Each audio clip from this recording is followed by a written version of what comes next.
След като е разбъркана майата с млекото, виждаш, че няма вече майя останала.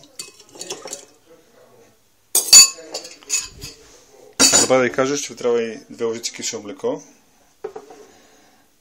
Слагате към солта и содата. Слагате брашно. Колкото повече брашно сложите, бъде по-голям топълник. Зависи според размера, който искате да направите. Аз го слагам, както винаги, на око. Бъркате, докато се получи маса.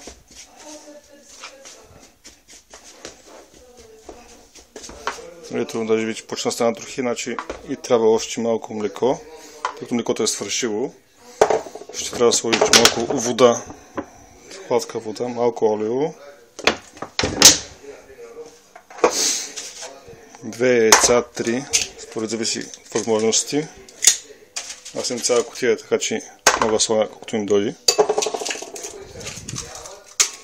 2, 3. Този кекс е много бърз за правене, така че няма какво да вълнувате. Ако ви се яде тутманик, най-бързата рецепта.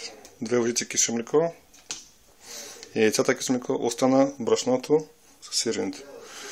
Тъй като виждате, трябва ни малко вода. Наливате вода в една чаша. Ще дам на пауза, докато наля водата.